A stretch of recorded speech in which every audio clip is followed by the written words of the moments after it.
Passer d'un écran cassé à un écran réparé tout seul, sans réparateur, avec Framework, c'est possible. Et c'est ce que je vais vous montrer en vidéo. Comme vous pouvez le voir, mon écran a un léger problème, mais dans ce colis se trouve un écran tout neuf et on va le changer ensemble. Si ce sujet vous intéresse, j'avais déjà fait une vidéo de présentation du Framework, donc n'hésitez pas à aller la voir, je mettrai le lien en description. Et je vous mettrai aussi le guide de Framework en anglais qui vous explique comment changer son écran. Allez, c'est parti pour faire la réparation de l'écran du Framework. Alors, étape numéro 1, on va éteindre l'ordinateur. Bon, alors là, avec cette petite surprise, le bouton éteindre a disparu, donc on va faire la technique de j'appuie jusqu'à qu'il s'éteigne. Alors maintenant, ce qu'il faut que je fasse, c'est dévisser les 5 vis situées à l'arrière de l'ordinateur. Donc je suis allée chercher le tournevis de Framework et on va dévisser les 5 vis. Maintenant que j'ai dévissé les vis, on va pouvoir retourner l'ordinateur et enlever le clavier. Alors il faut faire bien attention parce que la nappe le maintient toujours à la carte mère.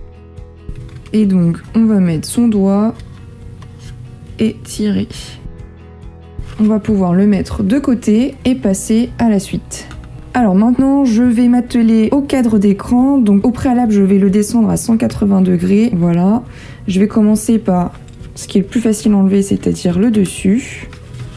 Et je vais finir par le bas. Et je le mets de côté. Je vais pouvoir déconnecter l'écran de la carte mère. Il va falloir que je déconnecte le connecteur juste ici. Il va falloir que je tire sur le ruban noir. Il faut aussi que j'enlève cette bande ici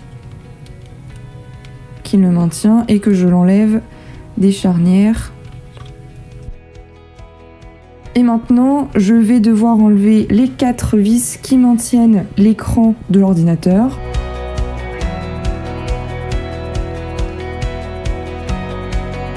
Alors moi, pour ne pas perdre mes vis, je me suis imprimé ce modèle en impression 3D pour réceptionner mes vis. Donc je vais l'utiliser pour les vis de l'écran. Je vais le mettre juste ici, c'est parfait. Donc avant d'enlever l'écran, j'ai l'impression qu'il reste une partie adhésive juste ici. Donc je vais l'enlever.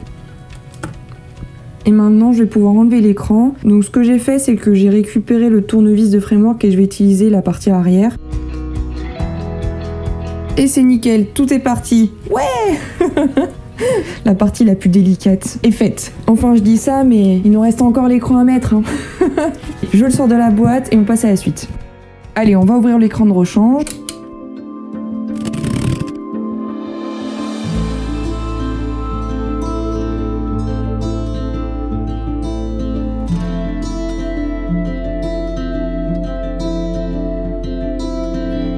Oh bah super, il y a un fil protecteur sur l'écran, donc ça c'est génial, j'enlèverai une fois qu'il sera installé et je vais aller chercher l'ordinateur pour le placer dessus.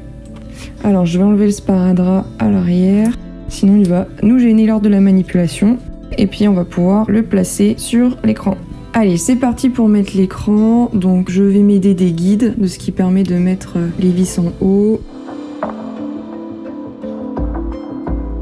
Et je vais remettre les 4 vis.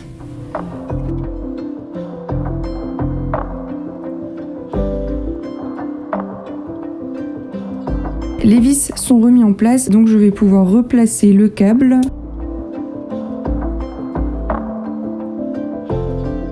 Ah, par contre, c'est vraiment très important que cette partie brillante touche le châssis de l'ordinateur pour relier l'écran à la masse de l'ordinateur. Donc pour vérifier que je l'ai bien placé, je vais aller chercher mon multimètre. Donc je l'ai mis en mode test de continuité. Bon, ça m'a l'air bon au niveau de la continuité, donc je vais pouvoir ranger tout ça et on va pouvoir enlever la protection de l'écran.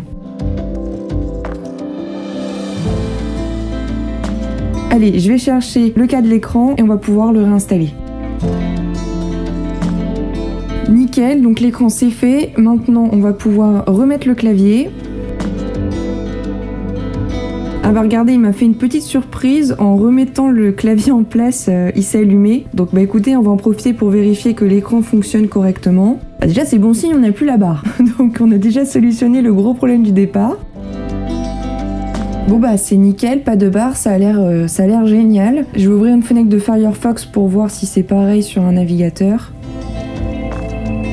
Bon bah écoutez, c'est super, ça a l'air de marcher nickel. Bon, comme on n'a pas fini de réinstaller les vis, je vais éteindre l'ordinateur, mais déjà c'est une très bonne nouvelle, ça veut dire que l'écran a été bien mis et que celui-ci n'a pas de problème, donc c'est génial.